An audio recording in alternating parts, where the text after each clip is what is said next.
পর্যটকদের জন্য ঝুঁকিপূর্ণ শহরের তালিকা প্রকাশ করেছে ফোর্বস, যেখানে সবচেয়ে ঝুঁকিপূর্ণ শহরের তালিকায় ষষ্ঠ স্থানে আছে রাজধানী ঢাকার নাম। অন্যদিকে বিশ্বের সবচেয়ে নিরাপদ পর্যটনের শহর হিসেবে খ্যাতি পেয়েছে সিঙ্গাপুর, টোকিও ও টরন্টোর মতো শহর। নাদিয়া ইসলাম তুলির রিপোর্ট। আরএফএল ওয়ারড্রপ, প্রিয় সব পোশাক যত্নে থাকবে আরএফএল ওয়ারড্রপে।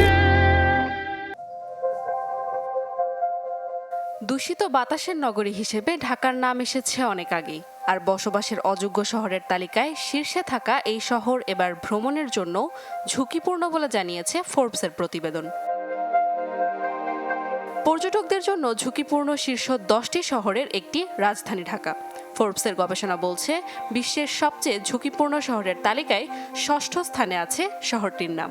অপরাধের মাত্রা, ব্যক্তিগত নিরাপত্তা, স্বাস্থ্য ঝুঁকি, দুর্বল অবকাঠামো, প্রাকৃতিক দুর্যোগ ও ডিজিটাল নিরাপত্তার মতো 7টি বিষয়কে কেন্দ্র করেই মূলত এই তালিকা প্রকাশ করেছে ফোর্বস। নিরাপত্তার বিভিন্ন দিক বিবেচনায় শতকের মাঝে ঢাকার স্কোর 89.50।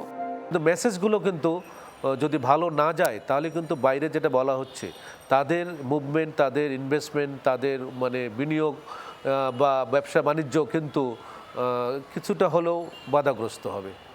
তথ্য বলছে, সমসাময়িক রাজনৈতিক অস্থিরতা ও নানা অর্থনৈতিক সমস্যার কারণে তালিকায় উঠেছে রাজধানী ঢাকার নাম। তাই নিরাপত্তা জোরদার সহ পর্যটকদের আকর্ষণ বাড়াতে বেশ কিছু পরিবর্তনের কথা জানালেন এই অর্থনীতিবিদ। পর্যটনের তো কতগুলো কম্পোনেন্ট আছে, সেই কম্পোনেন্টগুলো যদি ভালোভাবে কাজ না করে তাহলে তো আর মানুষ পর্যটন আসবে না। সুতরাং আগে আমাদের দেশের পর্যটনের যে অবস্থাটা ছিল সেখান থেকে আগে রিভাইভ হতে হবে। এই জায়গাগুলো সমস্যাগুলোকে আইডেন্টিফাই করে এটা সমাধানের চেষ্টা করতে হবে দ্রুত। অন্যদিকে বিশ্বের সবচেয়ে নিরাপদ পর্যটনের শহর হিসেবে খ্যাতি পেয়েছে সিঙ্গাপুর। নানা সংকট কাটিয়ে পর্যটকদের জন্য এক আকর্ষণীয় শহর হয়ে উঠেছে এই অঞ্চল। নাদিয়া ইসলাম তুলি, চ্যানেল 24।